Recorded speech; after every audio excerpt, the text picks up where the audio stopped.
Good evening, everybody. My name is Adam Suckling, and I am the CEO of Copyright Agency. Thank you all for joining us this evening for Fire, Flood, Plague, Making Sense of 2020. I'd like to acknowledge the traditional owners of the land I'm currently on in Sydney, the Gadigal people of the Eora Nation, and pay my respects to elders past, present and emerging. Tonight, we're going to hear from some of Australia's most important writers on the events that have shaped our last 12 months. We roughly have an hour for this session, and it gives me great pleasure to introduce this event. Many thanks to the Wheeler Centre for organising it. As I hope many of you are aware, the Copyright Agency manages important licences with government, the education sector and commercial businesses for the use of creators' work, who are our members, and collects and distributes this money back to them. In 2019-20, we paid $115 million to our members, who are writers, publishers, visual artists, journalists, illustrators, surveyors and cartoonists. We also advocate for the rights of creators and for fair payment. In late March, as the country went into lockdown, we recognised the likely devastating impact of the pandemic on publishers, writers and visual artists. We therefore set aside $500,000 in emergency funding. This was in addition to the distributions we make and our regular cultural fund grants each year, which amount to around $2 million per annum. One of the projects we funded with this emergency funding was Fire, Flood and Plague. In funding this project, we were very eager to make sure that we had great partners that would bring it alive, commission extraordinary writers, and critically ensure that they found readers. We are really delighted to have partnered with The Guardian, who published the new writing from July onwards. Lenore Taylor, the editor, was enthusiastic from the start, and Lucy Clark has a great eye as deputy editor. It has been such a thrill to see these pieces published regularly in The Guardian and the discussions they've created. We've also been extremely fortunate to work with Penguin Random House, in particular publisher Meredith Curnow and also Justin Ratcliffe, who supported the idea from the start. We could not have wished for a better editor, Sophie Cunningham, who has commissioned the very best pieces of writing from an impressive list of writers, journalists, environmentalists, scientists and historians. Essays by award-winning writers including Melissa Lukashenko, James Bradley, Omar Saka, Tim Flannery, John Birmingham, Delia Falconer, Brenda Walker, Tom Griffiths, Richard McGregor, and many, many others, as well as from the 7 writers involved in this panel today: Gabrielle Chan, Melanie Cheng, Kate Cole Adams, Billy Griffiths, Jess Hill, Jane Rawson and Kim Scott. On behalf of everybody at Copyright Agency and readers, I applaud your wonderful contribution to this anthology. I'm now going to hand over to Sophie Cunningham, who will host this session.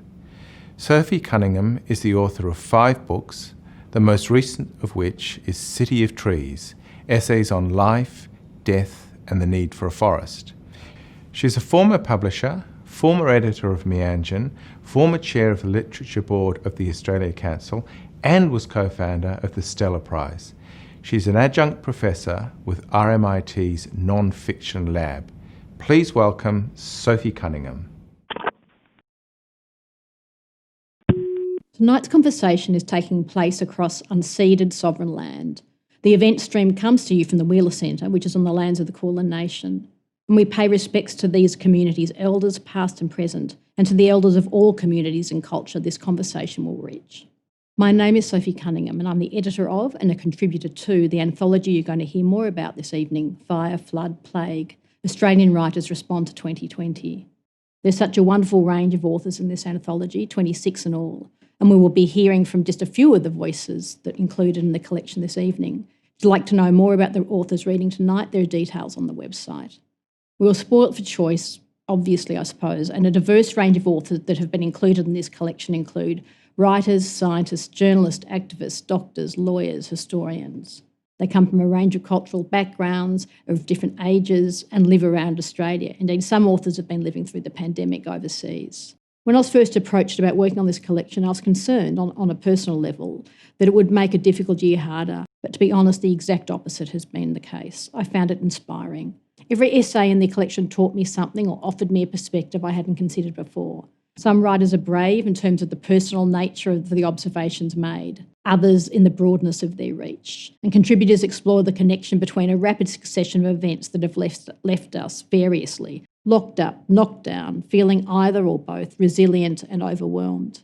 I believe most of the contributors found that thinking through the connections between these things, between the fires, the pandemic, political upheaval and our colonial history, allowed them to make sense of 12 months that has been traumatic, erratic and sometimes just absurd. All agree that there's no going back to normal, no matter what each of us might imagine normal ever looked like. And it was difficult for all of us to keep pace as we were writing the pieces with the fire, flood, plague, protest, political violence that sort of charged ahead like a rushing river, leaving most of us in its wake.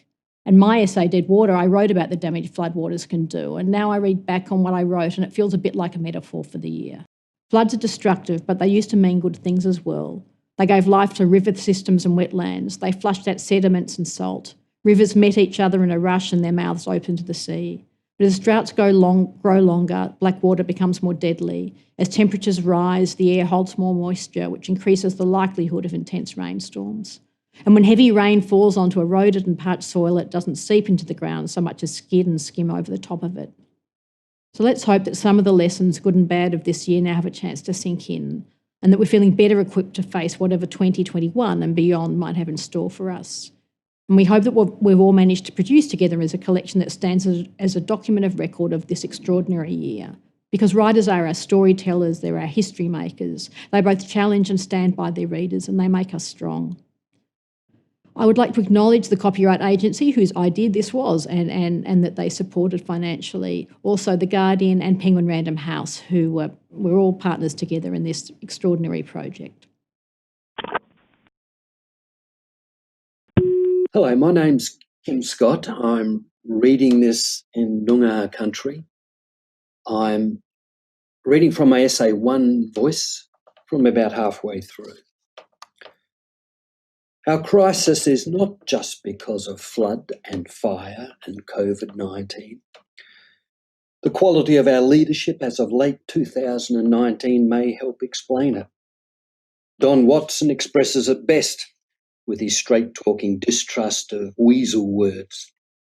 Our leaders, he says, are generally duck shovers and deadbeats, incompetents and cowboys who comprise a bunyip aristocracy, besotted with power, sectional interest, and the dogmas of economic rationalism. In addition, and I go beyond Don Watson's words now, our society scoops profit from quarries and prison industrial complexes, builds border forces against refugees, is stingy with the homeless and battered and mentally ill, and only begins to value public institutions of health, education, and indeed of democracy itself, when our dependence on them becomes obvious. We have the facts. Despite the quibbling and distractions, we know that climate change contributes to environmental disasters like fire and diseases like COVID-19. We also know climate change is caused by the damage we have done to the interlocking natural systems of the miracle that is our planet. I don't wish to deny the dangers and suffering of 2020 so far, but I'd like to think that good may yet come. Global greenhouse gas emissions fell over the time of the virus lockdown. Away from the screens and hustle, there was often a relative calm, a lack of crowds, a change of pace. Rearrangement of transport and work protocols came under consideration, and cycling became even more popular. We reflected on the importance of family and friends, noticed the birds. There are new heroes and new ideas of what and who is essential. We cheer health workers, rely on teachers and carers, and have, as Don Watson writes, fallen for the scientists, the knowledge flowing on our screens, the honest, reasoned arguments, and no less the varieties of genuine humanity we have been seeing. The citizenry has sprouted heroes. After the fires and before the pandemic, Thomas Keneally hoped for a change in the national response to climate change. Riffing on the relationship between fire and many Australian plants, he said the fires might germinate action on climate change. A veteran of an earlier deadly virus reminded us that COVID-19 might give us the chance to take the best possible advantages of new opportunities while preserving and extending the principles of Australian democracy that have served us so well. That same social democracy recently turned its back on immigrants, international students, casual workers, universities, tourism, the arts. Unprecedented times. The fires have gone, but they'll be back. The virus lingers, ready to flare up again. I began thinking about this essay in late May, on Sorry Day and Reconciliation Week. In this together was the theme. Our leaders mouthed similar phrases. An Aboriginal site in the Pilbara was blasted into nothingness. A single plait of hair from 4,000 years ago, woven of strands of hair from several different ancestors, was no more. One expert compared it to the destruction of sacred artefacts by Islamic State. A man in the USA repeated the exact words, "I can't breathe," earlier used by David Dongay in Australia. Both were killed by law enforcement officers. Both knew racism and imprisonment. The proportional incarceration of Aboriginal people, as you know, is even higher than African Americans in the USA. A 20th century poem a long time ago by Jack Davis about a prison death has the refrain, "A concrete floor, cell door, and John Pat." Since the Royal Commission into Aboriginal Deaths in Custody 30 years ago, there are now more than 430 Aboriginal names that could be inserted at that end of the line. Racism burns like a pox and a plague and is incubated at the centre of how we live and organise ourselves. We're not all in it together. It's probably not a matter of a tweak or mere adjustment. A vaccine might do it. Reconstructive surgery, perhaps. Can such a thing ever be minor?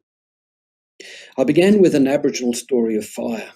The award-winning book, The Biggest Estate on Earth, tells us that in Aboriginal stories, the tone is theological, the teaching ecological.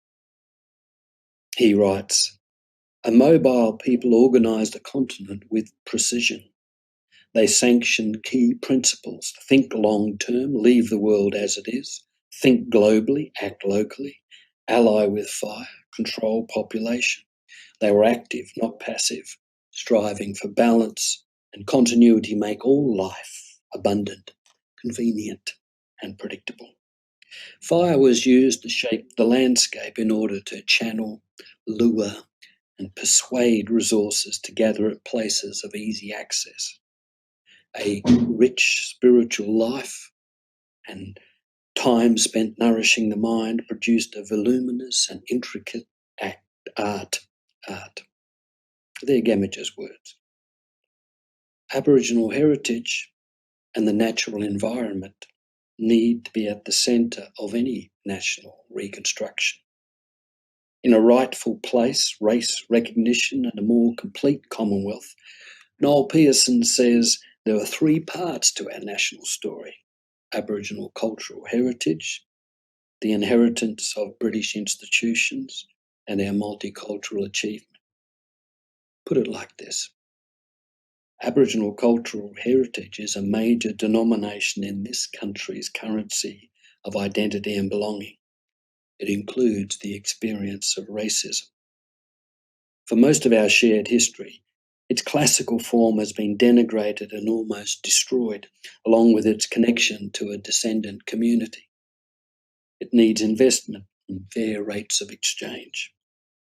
At the same time, I have some respect for the Western canon and Sir Francis Bacon's words that any currency, like shit, is of very little use except it be spread.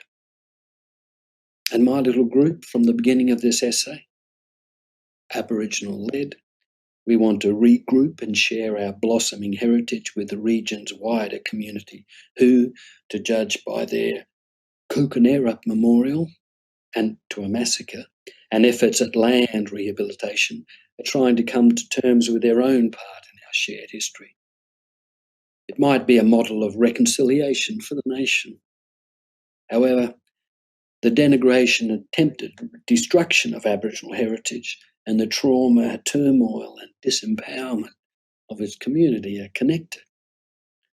While there's potential for healing and a transformed relationship in processes of consolidating and sharing a pre-colonial heritage, the neoliberal context of dog-eat-dog and the primacy of the market means there's also plenty of opportunity for a community to be split,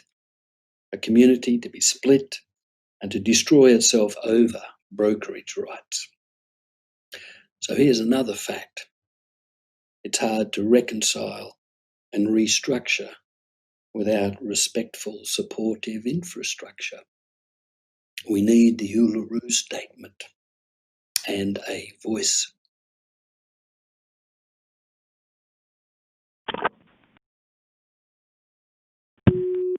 Okay, so this is an extract from the opening of my piece, Waiting for a Friend.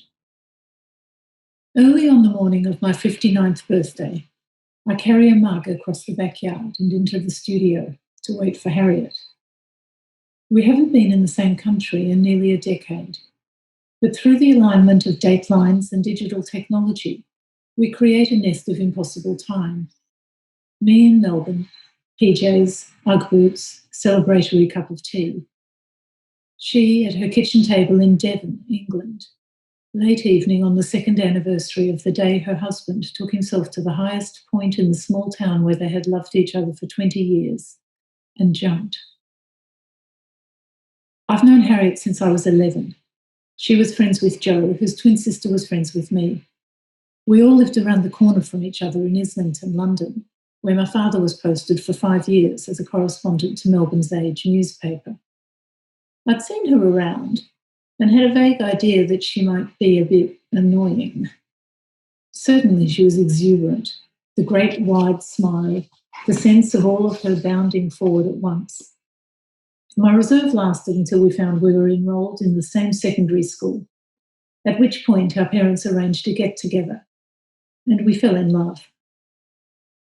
For the next 3 years, we were each other's, not exclusively, not in a romantic sense, although at her family holiday house in Norfolk, we enacted long, elaborate dramas in which she, as casting director, was inevitably a girl, I a boy, and in which I once lay on top of her in a field and we pressed our lips together, hard and ardent, until the air around us felt all empty and we stopped. We wrote each other poems. This lasted until I was 14 and we both left London. She for the pastel-tinged haze of Cambridge, me back to the blasted wastelands of suburban Melbourne 1975. Since then, I've returned to England maybe half a dozen times. Between these visits, our contact has been sporadic. So, here we are. Harriet is wearing long tasselled earrings that sway as she talks, and a black dress with what look like lurex thunderbolts. This is not in itself significant. She wears much the same at our usual mid-morning, her time catch-ups. I walk across the moors like this. I don't give a shit about appropriate clothing. It's 10 p.m. in her world, on Death Day, as she calls it, and she's holding up a lighted candle in a jar depicting a Moomin sunset, which she rotates slowly as she turns off the lights and sings happy birthday. Then she tells me about her day. In a world without coronavirus, we might never have had this conversation. We would have already seen each other in person earlier that month, April 2020. The trip booked and paid for. And after I got back to Australia, I may have called her, or she me, but probably not on Zoom because why would we? We'd never heard of it. Harriet isn't the only English friend I've been Zooming. Before the lockdown, these encounters would have taken place, as with the impossible birthday, death day conversation, uncomfortably early for me and awkwardly late for them. Now we can talk quite easily on the same day, albeit me in wintry darkness, them in summer's light. We meet around 7 p.m. Melbourne time, when most of my friends would usually be working somewhere other than their kitchen tables and therefore unavailable. Now they nurse mugs while I sip spiced rum, another COVID mutation, and ask them about then and now and what has happened in between. This knitting together of space and time creates its own new sorts of meaning. On the floor in my study, I have a red plastic folder, until recently jammed with cards and envelopes and slips of blue folded paper labelled par avion. Some are decorated, some contain small talismans. Most are postmarked between 1975, when my family left London, and 1978, when I finished school in Melbourne. This time capsule has waited, barely touched, for half a century, lugged from home to home, tucked into chests and boxes, the back of my mind. When I unpacked the contents a few weeks back, their physical presence, the crystalline residue that emanated from them, was so palpable I had to put them down and go for a walk. It's almost impossible, I think, to communicate to someone who's grown up with an internet connection and access to cheap air travel the vastness of the expanses between continents. When 17,000 kilometres was exactly that, a letter sent from Melbourne in 1976 could take a fortnight or more to reach London. Phone calls were for birthdays and Christmas, planned for weeks, measured in minutes, and what to say.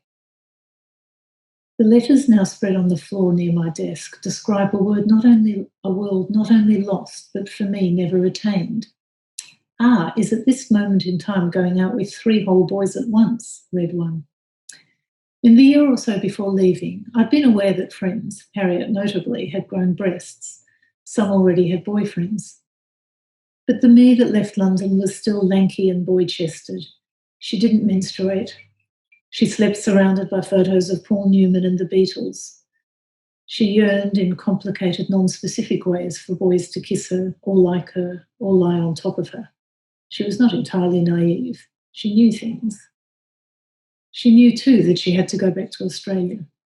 But she was entirely unprepared for the realities of the return, when the part of her that had been moving forward would stall, and the people she loved would move on without her. And so, in a sense, would she. I suppose you must have heard of the music scene in London. Punk rock, of course. Eventually, I'd make new friends, get a life, a career, partners, have children, write books. But it would take the pandemic to lead me back to my old friend and my young self.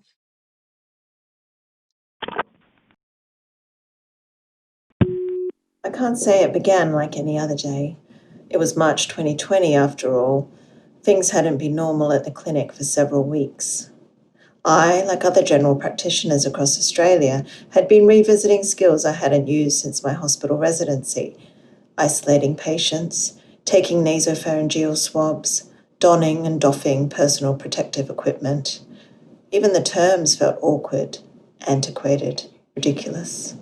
More like tongue twisters than descriptions for life-saving precautions. Just 3 days earlier, on the 10th of March, Australia had achieved the portentous milestone of its 100th case of COVID-19. About the same time, courtesy of the medical grapevine, descriptions of the situation in northern Italy were starting to sneak in. doctors spoke in hushed tones of the impossible decisions colleagues on the other side of the world were having to make. Decisions like whether to give the last ventilator to a 40-year-old father of one or a 40-year-old father of two. According to the experts, Australia was approximately 2 weeks behind Italy's trajectory. For those of us on the front line, the situation felt less like real life and more like a scene from Neville Shute's On the Beach, a group of survivors nervously awaiting the arrival of a deadly cloud. We kept busy. In the absence of a proven treatment or vaccine, we went back to basics: an effective triage system, isolation of high-risk patients, mandatory masks, and a healthy dose of vigilance. Unfortunately, I overdosed on vigilance. I woke with a start at 4 o'clock every morning, and before my eyes had even adjusted to the dark, I hunted for my phone on the bedside table to check the latest coronavirus numbers. I listened to every podcast and tuned into every webinar in an attempt to arm myself with knowledge. But the sad truth was, medicine, with all its fancy technology and billions of dollars of research, could offer nothing more to protect me than a plastic apron and a duck-billed mask. I dreaded going to the clinic, which was unusual for me. Not since my internship had work filled me with such terror. Whenever I stopped long enough to think about whether I too had viral symptoms, I felt an ache across my back and shoulders, a dryness in my mouth. On this particular morning, however, the dryness had progressed to a sore throat. At lunchtime, after I'd finished writing my notes, I checked the latest news on my phone. 9 new cases of coronavirus had been detected in Victoria, including, significantly, the state's first case of community transmission. As I scrolled down to the list of exposure sites at the end of the article, I felt a sudden churning in my belly. With disbelief, I read the name of my favorite cafe, where my kids and I went for coffee and sweet treats almost every day. After frantic phone calls to my husband, my manager, and Victoria's Department of Health and Human Services, I elected to get tested.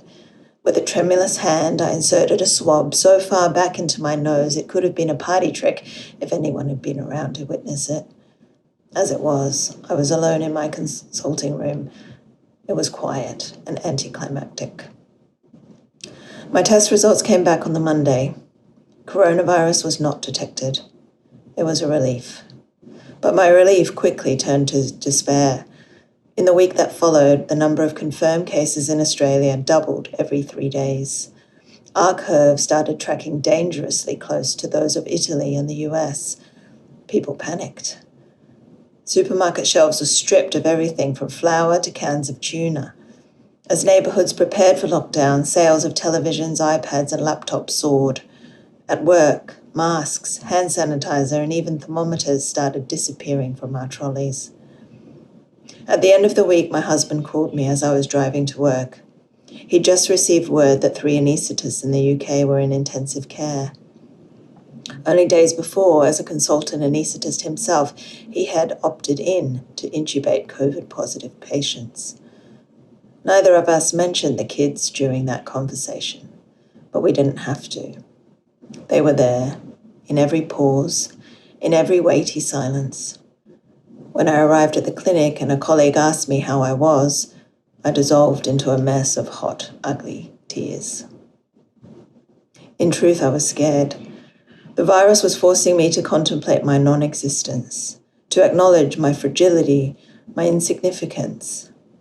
I'd had this feeling before, when a friend went to work and didn't return home, when a family member was told a cluster of cells had gone rogue.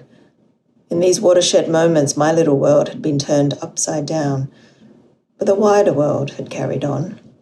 And while I may have found this fact incomprehensible, even offensive, at these times of personal tragedy, there was always some comfort and hope for recovery in seeing everyone else keep going.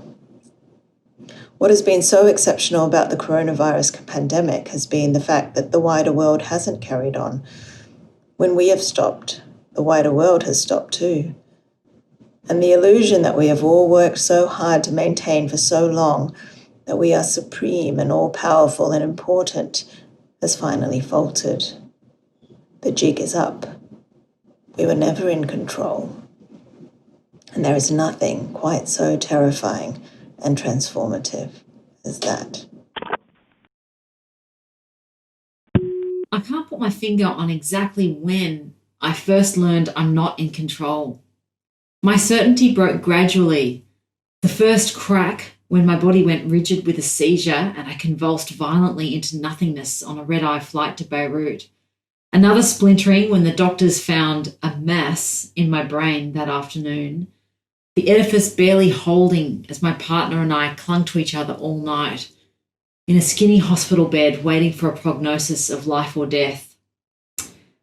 Even then, as the sun rose the following morning and tears streamed down my face, the terror was strangely numinous, almost thrilling. This would be an aberration, a story to spice up a dinner party.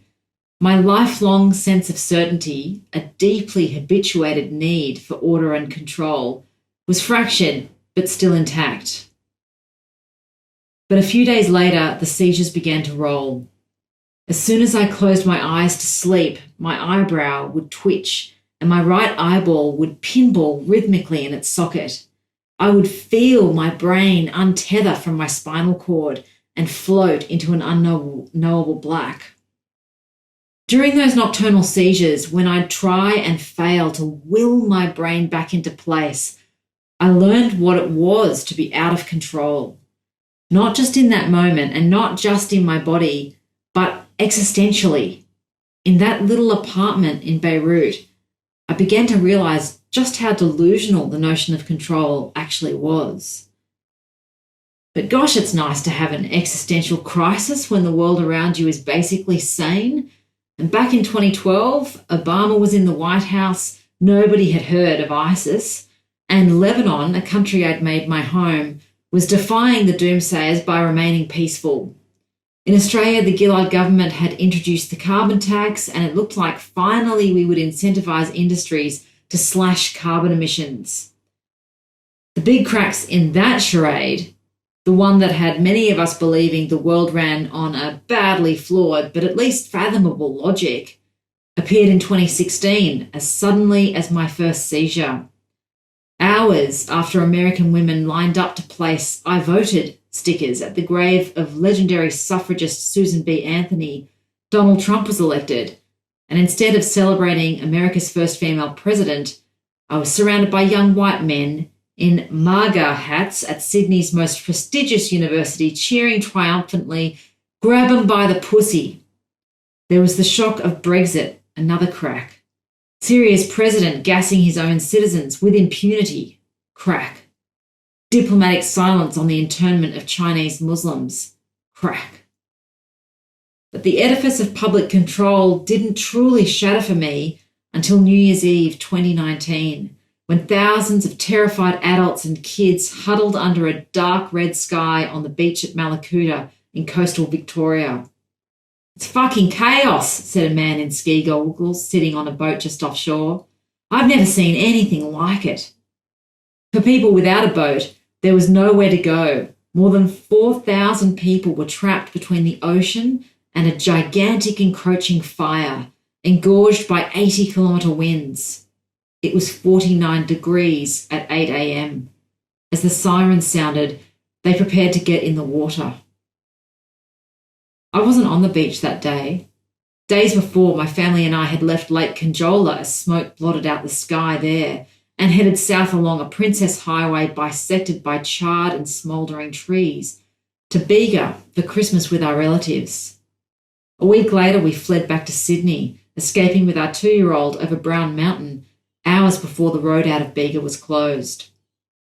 As the news came in about Malakuta, our family in Bega was sheltering friends whose houses were expected to burn. I was scared for them. I was scared for all of us. It was then that I felt something inside me break apart. The terror of that scene on the beach, set against the utter intransigence of our on-holidays Prime Minister, smashed that already fractured edifice of order for me. Huge tracts of our country unstoppably ablaze. Human control could not reassert itself. The people trapped on the Malakuta foreshore were saved that day by a change in the wind. Standing on the headland at Coogee Beach that New Year's Eve, I did my best to mirror my little girl's delight at her first sight of fireworks. But really, I just wanted to run away, to disappear, to forget the sight of kangaroos caught in fences, and to stop thinking about the billion animals killed by fire. To wait until Trump was voted out. To wait until climate change was magically solved. To take my little family somewhere far away where the skies weren't choked with smoke. To hide until it was all over.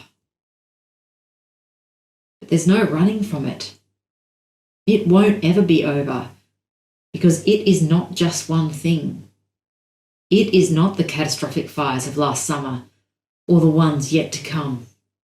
It is not climate change. It is not racism and police brutality. It is not the ongoing epidemic of domestic abuse and sexual assault. It is not Trump or Brexit or Bolsonaro. And it is not the coronavirus, though all are emblematic of the mess we're in. None of them are it. They are all branches from the same diseased trees. And the real problem is in the roots. The roots are old, dating back around 12,000 years, but what grew out of them is not an inevitable feature of human evolution.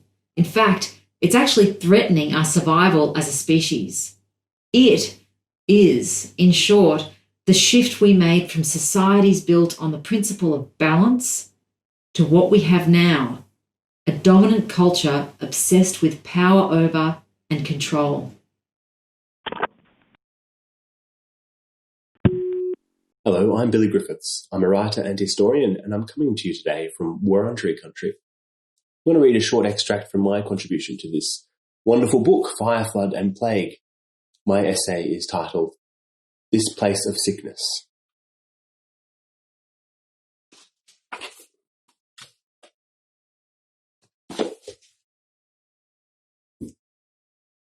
The year began in haze.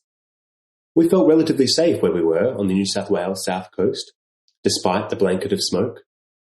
The Currowan blaze had passed through here a month earlier, leaving little left to burn. I could see for hundreds of metres into once thick bush. Charred black trunks rose from scorched earth towards auburn treetops. The trees at the fringe of the small township were stained pink with fire retardant, the eerie residue of an airdrop that ultimately saved my partner's family house. We were not safe, of course, as so many Australians learnt this fire season. There was nothing predictable about the fires that raged from winter into spring, into summer, smouldering into autumn.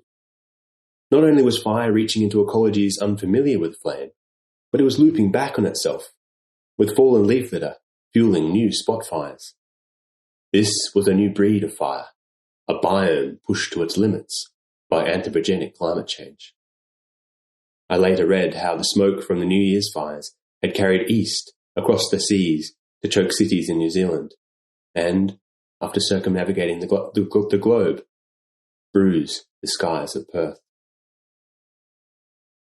In the final days of 2019, the Princess Highway closed in both directions.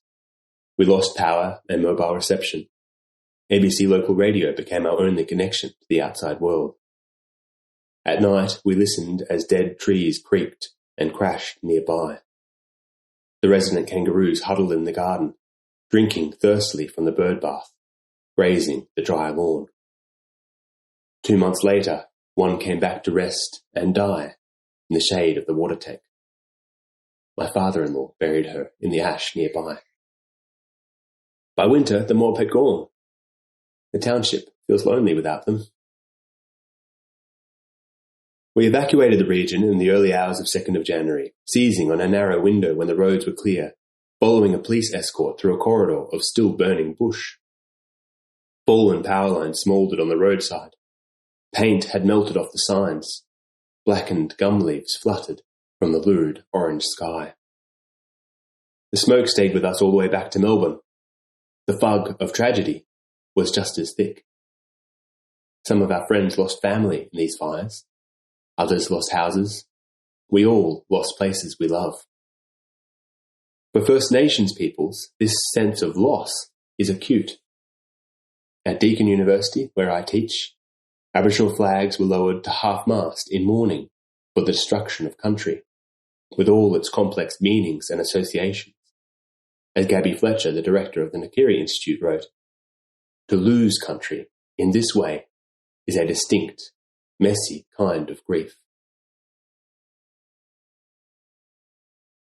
As the novel coronavirus consumed the bushfire crisis and we moved our lives online, historians searched the past for insights into the present.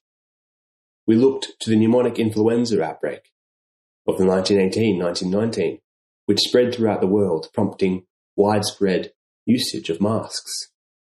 And we looked even earlier to the role of disease in the conquest of Australia.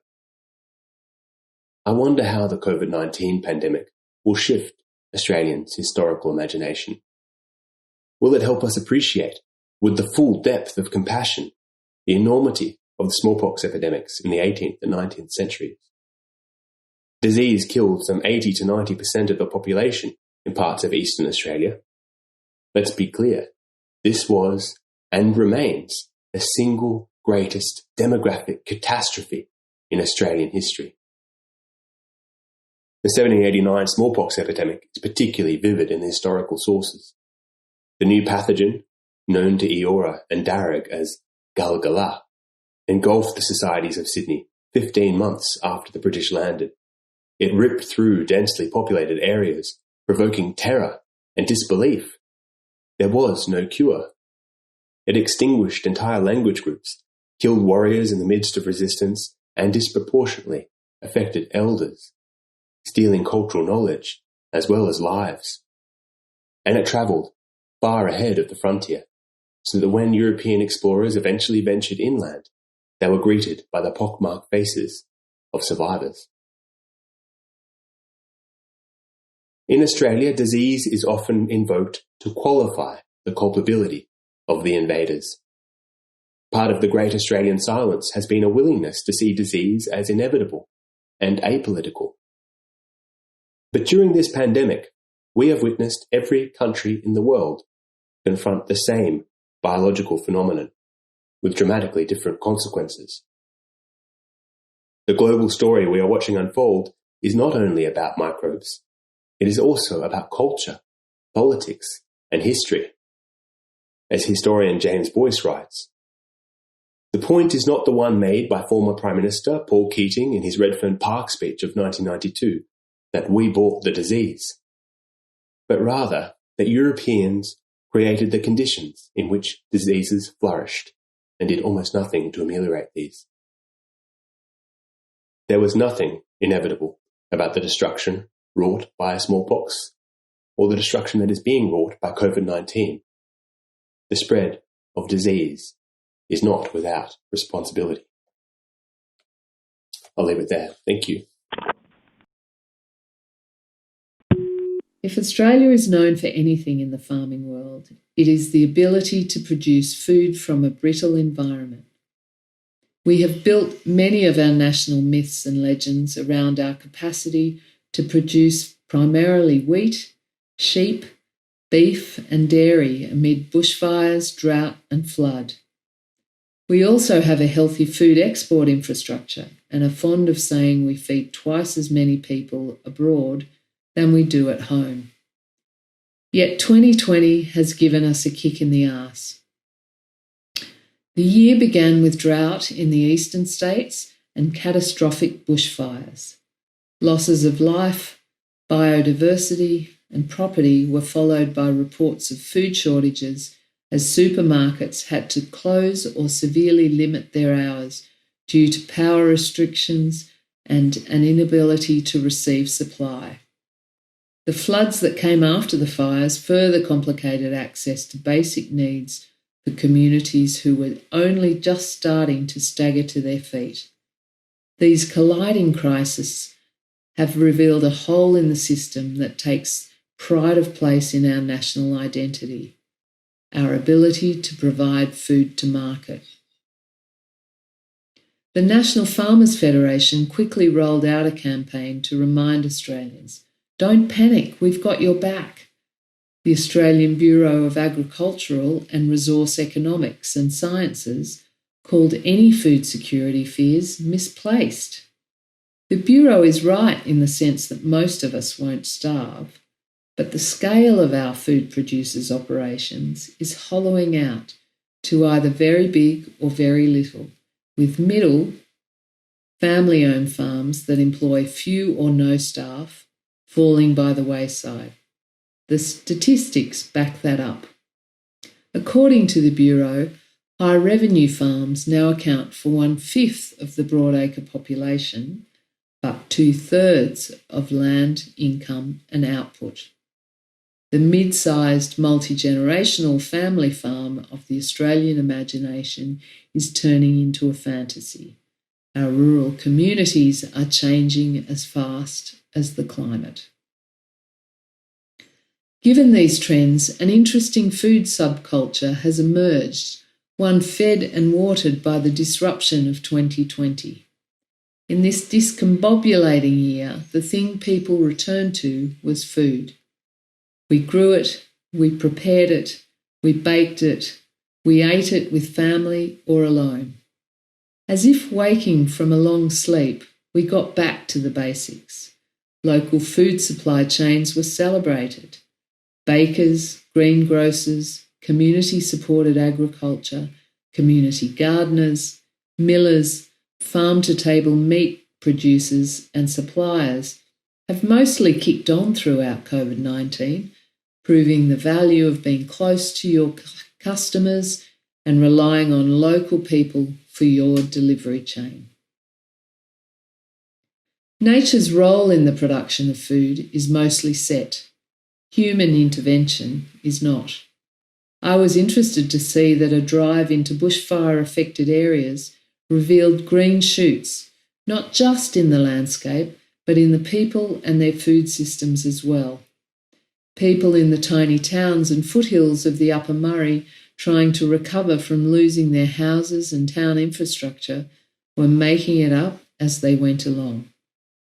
This is the type of growth that comes after devastation and confusion. It is the perfect imperfection of responding to need. It is completely accidental in a way, a combination of fires and pandemic mixed with personalities who emerge and rise to the occasion. It starts with the seed of an idea, a seed that sprouts as interest grows and then flourishes with time, attention, money and goodwill. A few years ago, Josh Collings and Kate Crowley decided they could not afford to buy a house close to a city with kids, so they drew a radius of where they wanted to live and set their search filters at 150,000. A little cottage in Cudgewar near the Murray River came up and they moved in, had a son and started renovating. They grew vegetables with fellow gardener Jackie Beaumont, established a community food swap which drew in others from around the Upper Murray. They talked about the idea of turning it into a market garden. When the fires approached, the family took the official advice and moved to a shelter. When they returned to the cottage, it was gone, just a tangle of iron and the shell of a burnt-out bus. The only place on the property that was not cinder black was a square of green zucchinis in the garden patch. Roadblocks ringed the town. Dried foods and staples were the only supplies coming in and out. Prices had doubled and the supermarket would only take cash. I had this dream, Josh says. What was going to be my tiny garden became 1-acre gardens in the Upper Murray to create resilience and make sure we always have fresh food. Then COVID hit. Food supply contracted again. People retreated from the town centre. The fire recovery hubs that had sprung up fell away. All levels of government stopped their recovery services in fear of spreading the disease. While the supermarket ensured people were fed, Josh kept returning to that seed of an idea about a community garden. They created the Acres and Acres Co-op, a mashup of a community garden and a market garden in which the profit made from the vegetables sold pays its workers, with the rest split between the cooperative and community projects. They teamed up with fellow gardeners Pam Noonan, Jackie Beaumont, Shelley Neal, Dee MacDonald and Lysander Terrell, among others. The wider community had provided most of the funding so far to buy tools and equipment. A load of rich black soil was delivered, ready to plant with vegetables. They have just harvested their first crop. Rather than slow down during COVID-19, the team is expanding into other towns in case of food chain collapse. Australia's food production and its landscape is changing rapidly. 3 decades of economic rationalism, long supply chains, open water markets, a dearth in federal climate change policy, the commodification of food and the concentration of a few crops means we are eroding our advantages. Disregard of food production is mining our landscapes and our human communities. COVID-19 is forcing us to rethink all of our priorities, and our daily bread might be at the heart of change. Hi, my name's Jane Rawson, and I'm coming to you from Lutruwita, also known as Tasmania, the land of the Palawa people. And I'm reading from my essay, How Can We Be Safe? I am descended from people who factor a flat tyre into a drive to the airport. I own a personal, portable water filter just in case. I am someone who patrols her boundaries. I am a list writer, a timetable checker. The overarching project of my life has been making myself safe. It has become legend in my family that at age 11 I ruined a holiday by demanding we move out of our accommodation at the foot of what everyone told me was a dormant volcano because I thought it was too dangerous. The volcano did erupt on my 35th birthday. Nothing had changed by age 44 when I published a personal guide to surviving climate change, which was essentially a list of everything I was afraid of and all the ways I planned to stop those things from happening to me. By age 49, my plans had come to fruition. I had left inner-city Melbourne and moved to the Huon Valley in the south of Tasmania. I'm not the only one who has thought it was worthwhile to make huge changes to their life in an effort to stay safe. There are the awful white supremacist preppers, of course, and the billionaire tech magnates with their horrible luxury New Zealand bunkers. The self-sufficiency guru Michael Mobbs caused a ruckus in 2019 when he announced he was selling up his Sydney home to escape the coming societal collapse. He planned to shift to Bermagui, which he thought would be safer.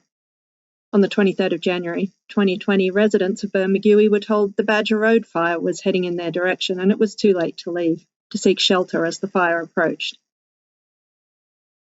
Since Greta Thunberg started making headlines, since the IPCC declared we have only 12 years left to get our act together, since the UN's biodiversity body warned last year of imminent ecosystem collapse, people of run-of-the-mill middle-class privileged friends and relatives of mine have been quietly approaching me asking, where will I be safe?